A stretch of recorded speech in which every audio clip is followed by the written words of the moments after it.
नमस्कार, स्वागत है आप सभी का एवन उत्तराखंड में। मैं हूं आपके साथ ऋषभ पांडे। बुलेटिन की शुरुआत करेंगे इस वक्त की हेडलाइंस के साथ।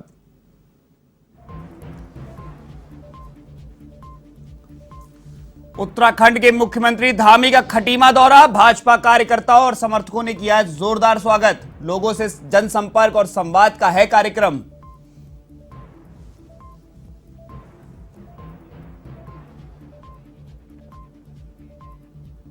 हरिद्वार में गंगा घाटों पर उमड़ी भीड़। गंगा दशहरा पर श्रद्धालुओं ने लगाई आस्था की डुबकी। देवी देवताओं का पूजन कर लिया आशीर्वाद। तो सुरक्षा को लेकर भारी पुलिस फोर्स तैनात, ड्रोन से की जा रही निगरानी।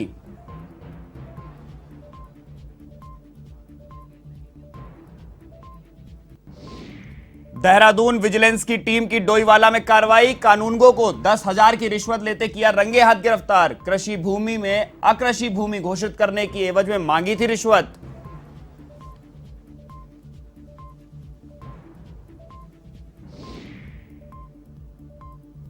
श्रीनगर की हेमवती नंदन बहुगुणा गढ़वाल यूनिवर्सिटी के 2 छात्रों के गुटों में विवाद। जमकर चले लात घूंसे। घटना का वीडियो सोशल मीडिया पर वायरल। कार्रवाई की तैयारी में जुटी यूनिवर्सिटी।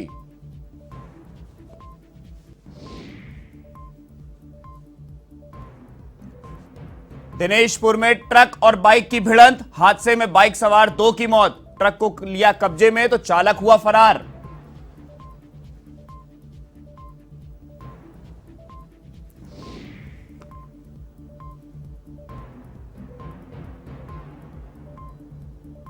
अब खबरें विस्तार से। खबर खटीमा से है, जहां उत्तराखंड के मुख्यमंत्री पुष्कर सिंह धामी दौरे पर रहे, जहां उन्होंने राधा स्वामी सत्संग मैदान में बने हेलीपैड पर उतरकर वहां से कार द्वारा अपने कार्यक्रम में शिरकत की। आपको बता दें, भाजपा कार्यकर्ताओं और समर्थकों ने उनका जोरदार स्वागत सम्मान किया। इसके साथ ही चंपावत विधानसभा उपचुनाव में ऐतिहासिक और रिकॉर्ड तोड़ जीत के बाद दूसरी बार मुख्यमंत्री खटीमा पहुंचे हैं। वहीं मुख्यमंत्री धामी अपने निजी आवास नगला तराई खटीमा में रात्रि विश्राम करेंगे। वहीं इस दौरान मुख्यमंत्री धामी ने बताया कि वह लोगों से जनसंपर्क एवं संवाद भी करेंगे।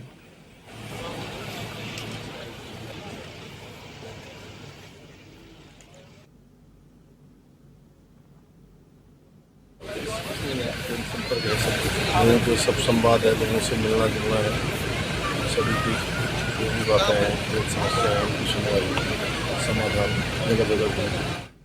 सांसद अजय टमटा ने अल्मोड़ा में लोगों से मुलाकात की और उनकी समस्याओं को सुना। इस दौरान उन्होंने केंद्र सरकार के 8 साल के कार्यों का बखान भी किया। वहीं सांसद ने पिछले 8 वर्षों में अपने संसदीय क्षेत्र में विकास कार्यों का ब्यौरा रखा। उन्होंने कहा कि प्रधानमंत्री सड़क योजना के तहत 5,000 किलोमीटर सड़क का निर्माण किया गया है।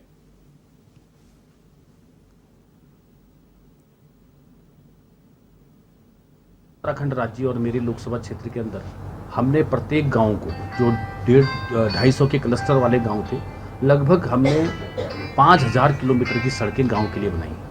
और वहीं भारतमाला के माध्यम, ऑल वेदर के माध्यम से हमने टनकपुर से लेकर के पिथौरागढ़ होते हुए लिपुलेख कैलाश मानसरोवर तक रोड बनाई है। मेरा लोकसभा क्षेत्र रेलवे कनेक्टिंग नहीं था, हमने भोजीपुरा, टनकपुर और पीलीभीत को जोड़ने का काम किया। तो टनकपुर से हमारी 6 ट्रेनें चल रही हैं। सर्वे के काम हमारे टनकपुर बागेश्वर के और रामनगर चकुटिया गैरसैंण के, इन कामों में भी हमारी सर्वेक्षण का काम चल रहा है। हमने भारत सरकार के माध्यम से प्रत्येक ग्राम पंचायत को मनरेगा के माध्यम से 15वें वित्त के माध्यम से भारत सरकार सीधे पैसे उनके खातों में आहरण कराती है। आपने बोला कि मेरे वहाँ पर हमने मेडिकल कॉलेज अल्मोड़ा का शुरू किया है। हमारे चंपावत और बागेश्वर के मेडिकल कॉलेज की हम ज़मीन ढूंढ रहे हैं। पिथौरागढ़ के मेडिकल कॉलेज के लिए हमने 500 करोड़ रुपये दे दिया है। हमने पानी को शहरों में पहुँचाने के लिए, चाहे अल्मोड़ा की पेयजल योजना है, चाहे पिथौरागढ़ की आंवला घाट की पेयजल योजना है, जो बड़े शहर हैं, उन सभी बड़े शहरों को भी हमने पेयजल प्रोवाइड करने के लिए बड़े अभियान चलाया और उसमें हमने पैसा भारत सरकार के माध्यम से दिया।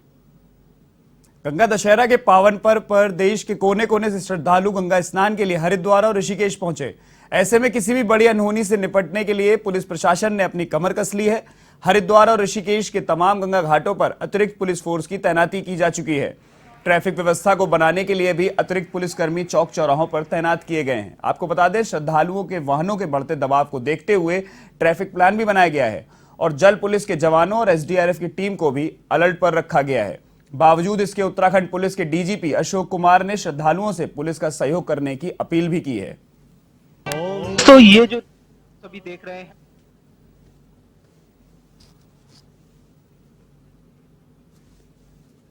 गंगा दशहरा स्नान की हमारी पूरी तैयारियां हैं। हरिद्वार ऋषिकेश सभी घाटों पे और सभी ट्रैफिक की भी, पार्किंग की भी, भीड़ की भी, घाटों पे भी, और जल पुलिस भी हमारी लगी हुई, बाढ़ राहत की कंपनियां भी लगी हुई हैं। फिर भी लोगों से ये जरूर अपील है कि वो पुलिस का सहयोग करें मेले को शांतिपूर्वक कराने में, और अपना किसी तरह की दुर्घटना से भी बचें। मतलब ऐसी जगहों पे ना जाए जहाँ पे उनको पैर वगैरह फिसलने की आशंका।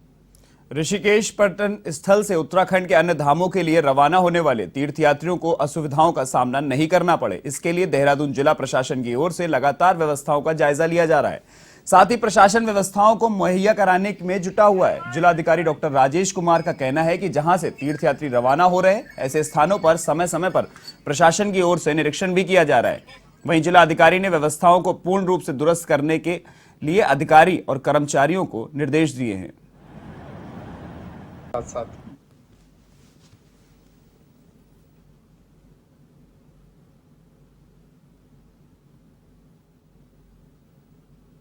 पहले तो चार धाम जो हमारी जो व्यवस्थाएं हैं उसको सुदृढ़ करने के लिए मेरे द्वारा लगातार विजिट्स किए जा रहे हैं। कल भी मैं गया था ऋषिकेश, और जो टोकन सिस्टम अभी हम लोगों ने लागू किया है उससे जनता को काफ़ी सहूलियत मिली है, और प्रतिदिन हम लोग लगभग 5000 यात्रियों को अपने अपने डेस्टिनेशंस में रवाना करने में हम लोग सफल हुए हैं। और इसके अलावा जितने भी बसेस हैं, बसेस की कमी फिलहाल नहीं है, और अगर कोई ऐसी कमी वाली स्थिति उत्पन्न भी हो रही है तो हम लगातार उसको ऑन टाइम बसेस उपलब्ध हम लोग करा रहे हैं, और प्रॉपर मैनेजमेंट भी।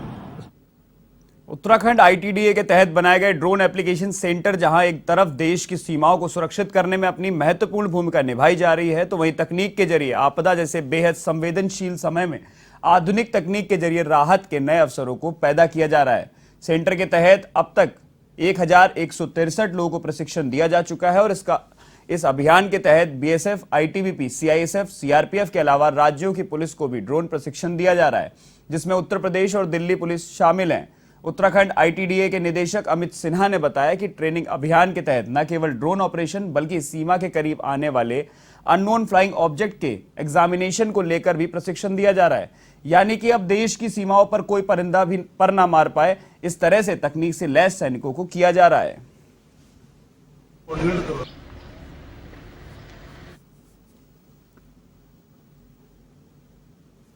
ड्रोन तो आज की डेट में फ्यूचर है। ड्रोन तो अगर देखा जाए तो अभी हम उसमें स्क्रैच कर रहे हैं, सिर्फ अंदर तो बहुत ही गहराई है, और हम लोग इस स्क्रैच में ये मैं कहूँगा कि संभव हम लोगों ने इसकी शुरुआत थोड़ी जल्दी कर ली, और इसमें लोग ट्रेनिंग में भी हमने एक टीम बना ली। काफ़ी लोगों को अब तक 1000-1200 लोगों को हमने ट्रेन कर दिया है।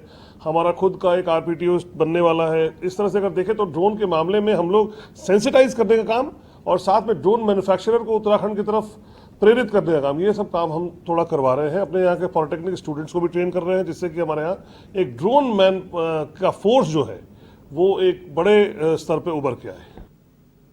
नैनीताल में आए दिन पार्किंग की समस्या को लेकर जहां शासन प्रशासन दोनों बड़े चिंतित दिखाई देते हैं, वहीं पुलिस प्रशासन भी पीछे नहीं है। आपको बता दें कि पर्यटकों की अचानक भीड़ बढ़ जाने से सरोवर नगरी में यातायात व्यवस्था गड़बड़ा जाती है, जगह जगह जाम की स्थिति पैदा हो जाती है और पार्किंग की समस्या भी बढ़ जाती है। पार्किंग की समस्या को देखते हुए कुमाऊं मंडल आयुक्त दीपक रावत और डीआईजी डॉक्टर नीलेश आनंद भरड़े ने अधिकारियों व कर्मचारियों के साथ जगह जगह औचक निरीक्षण किया।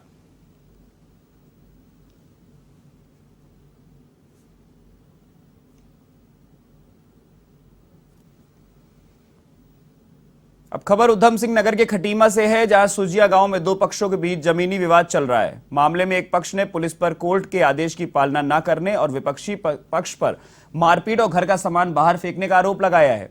पीड़ित पक्ष का कहना है कि विपक्षी पक्ष द्वारा परेशान करने पर पुलिस को सूचना दी, लेकिन पुलिस ने पीड़ित पक्ष पर कार्रवाई करते हुए चालान काट दिए, जिसे लेकर पीड़ित पक्ष ने आरोप लगाते हुए न्याय की गुहार लगाई है।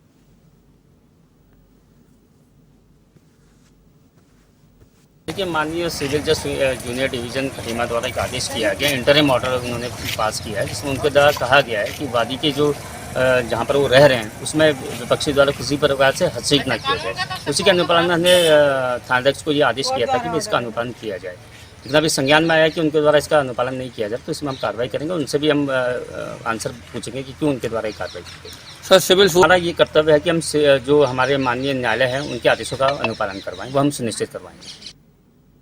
थराली के नगर कोटियाना, मींग और भिड़तोली में रिवर ड्रेजिंग के नाम पर आवंटित पट्टों से निकले उपखनिज का खूब व्यावसायिक उपयोग हो रहा है और निकला हुआ उपखनिज नजदीकी स्टोन क्रेशर में जा रहा है, जहां से महंगे दामों पर आमजन को भी बेचा जा रहा है। वहीं उप जिलाधिकारी ने बताया कि रिवर ड्रेजिंग से निकले उपखनिज का व्यावसायिक उपयोग हो सकता है और अनुज्ञापी द्वारा स्टोन क्रेशर को यह उपखनिज बेचा जा सकता है, लेकिन 2021 की रिवर ड्रेजिंग पॉलिसी और इस नीति को उच्च न्यायालय में मिली चुनौती के बाद संशय की स्थिति पैदा हो रही है।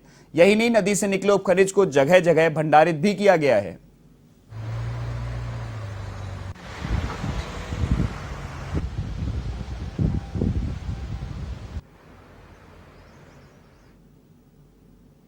उपयोग जो ये 3 हमारे रिवर बेड ड्रेजिंग के जो चल रहे हैं, तीनों में ही जो है इन्होंने नियमानुसार अनुमति ली हुई है और इसलिए वो व्यावसायिक उपयोग उसका करा जा रहा है। कहाँ ये व्यवसाय उसका जो है व्यावसायिक उपयोग करते हुए स्टोन क्रशर को दिया जा सकता है। सीमांकन की बात करते हैं, कितना समय इसमें और बना, क्या स्थिति है अभी? इसकी चेकिंग जो है अभी खान अधिकारी से मेरे संबंध में बात हुई थी, अभी वो 15 जून से पहले इसमें एक बार फिर उसमें चेक करेंगे और उसकी विस्तृत रिपोर्ट जो है वो मेरे को देंगे। भारतीय जनता पार्टी की नेता रही नुपुर शर्मा द्वारा विवादित टिप्पणी के बाद लगातार मुस्लिमों का गम और गुस्सा देखने को मिल रहा है। काशीपुर में लोगों ने उप जिलाधिकारी के जरिए राष्ट्रपति को ज्ञापन भेजा और नुपुर शर्मा और नवीन जिंदल को गिरफ्तार करने की मांग की है।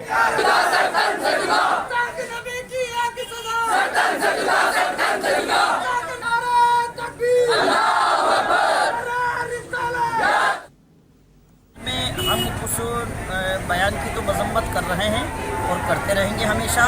रहा सवाल प्रोटेस्ट का या ज्ञापन देने का, तो चूँकि हमारा डेलीगेशन शहर के जिम्मेदार लोगों का एसडीएम साहब से मुलाकात कर चुके हैं, वो मुलाकात किया उन्होंने, और जिस तरीके से हमारे एसडीएम साहब ने और दीगर हमारे प्रशासन ने जो कहा था कि भाई इसमें चूँकि परमिशन की इजाज़त नहीं है, लिहाजा आप जो है ज्ञापन दे दें शहर के जिम्मेदार जा करके।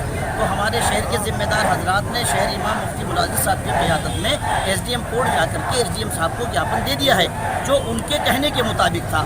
अब उसके अलावा हर गली में क्या हो रहा क्या नहीं हो रहा, इसका हमें कोई नहीं की है नुपुर शर्मा ने, हम उसकी मजम्मत करते हैं और करते रहेंगे मजम्मत उसको, इसलिए कि ये हमारी इज्जत की बात नहीं है, हमारी जान और माल की बात नहीं है, ये हमारे नबी की अजमत की बात है, इसलिए हम उसकी कड़े शब्दों में मजम्मत करते हैं और हम ये इसके बारे में जो है दरख्वास्त करते हैं कि उसको अरेस्ट किया जाए।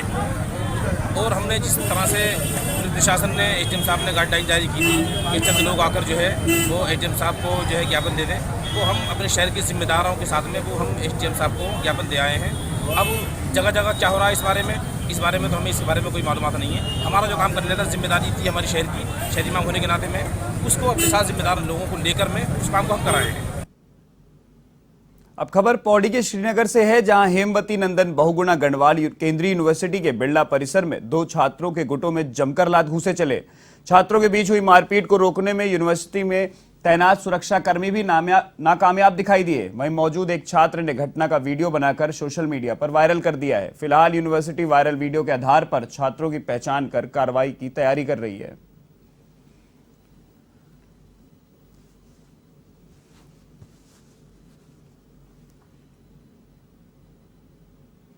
देहरादून विजिलेंस की टीम ने डोईवाला तहसील से एक कानूनगो को 10,000 की रिश्वत लेते हुए रंगे हाथों गिरफ्तार किया है।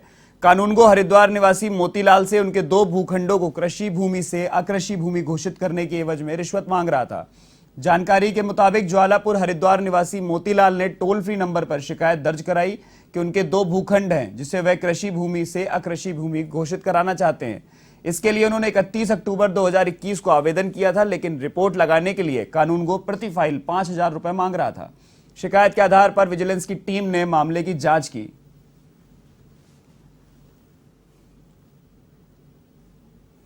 खबर उधम सिंह नगर के दिनेशपुर से है, जहां जयनगर हाईवे पर एक ट्रक ने बाइक को टक्कर मार दी।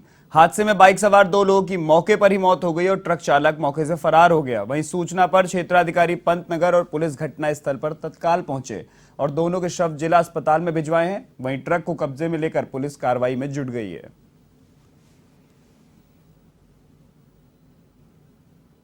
सूचना मिली थी कि जयनगर पंप के पास में एक एक्सीडेंट हुआ है जिसमें 2 व्यक्ति घायल हुए हैं। तो मौके पर पुलिस बल जब पहुंचा तो देखा तो 2 व्यक्ति मौके पर ही मर चुके थे और जो ट्रक था ट्रक का जो चालक था वो ट्रक छोड़ के भाग गया था। ट्रक को मौके पर कब्जे पुलिस लिया गया। शव को बाद आवश्यक कार्रवाई हेतु PM हेतु मोर्चरी भिजवाया गया अभी इस संबंध में जांच की जा रही है, गलती थी किसकी करके। आसपास जो कैमरे लगे हुए उनको देखा जा रहा है, इससे स्पष्ट की जाएगी इसको। पाकिस्तान से उत्तराखंड पहुंच रही गर्म हवाओं से उत्तराखंड तप रहा है। ऐसे में मौसम विभाग की रिपोर्ट के मुताबिक 15 जून तक बारिश नहीं होगी और मैदान से लेकर पहाड़ तक जबरदस्त गर्मी पड़ेगी। इसके लिए अलर्ट भी जारी किया गया है। साथ ही कुछ दिनों तक राजधानी दून के साथ ही मैदान से लेकर पहाड़ तक गर्म हवाएं चलने की संभावना जताई है। मौसम विज्ञान केंद्र के निदेशक विक्रम सिंह का कहना है कि 15 जून तक गर्मी से बहुत अधिक राहत की उम्मीद नहीं है। इसके बाद मानसून के सक्रिय होने से राहत की संभावना है।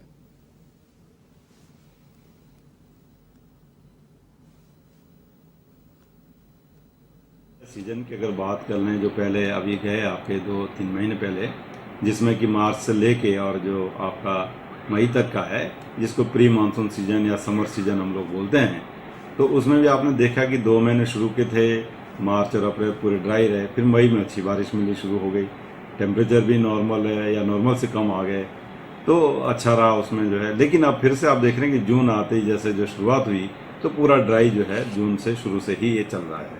और तापमान जो जून में जो नॉर्मल भी है वो भी हायर रहते हैं। इस समय अगर उत्तराखंड की बात करें, चाहे वो मैदानी क्षेत्र है या पहाड़ों में भी बढ़ते ही हैं, लेकिन जब रेनफॉल एक्टिविटी नहीं मिलती तो उसमें फिर और भी जो है इजाफा हुआ है। तो अभी जो 1 तारीख से लेके और पूरा सप्ताह ऐसा गया कि जिसमें कि कोई रेनफॉल एक्टिविटी हुई नहीं, और आगे भी अभी जो है जो सिचुएशन है, तो उसमें 15 तारीख से पहले कोई कुछ खास एक्टिविटी होने वाली नहीं है। हाँ, 15 से जब आप जाएंगे तो तब थोड़ी जो है रेनफॉल एक्टिविटी की शुरुआत हो जाएगी। इस बुलेटिन में फिलहाल के लिए इतना ही। देश और दुनिया की तमाम खबरों के लिए देखते रहिए A1 TV। नमस्कार।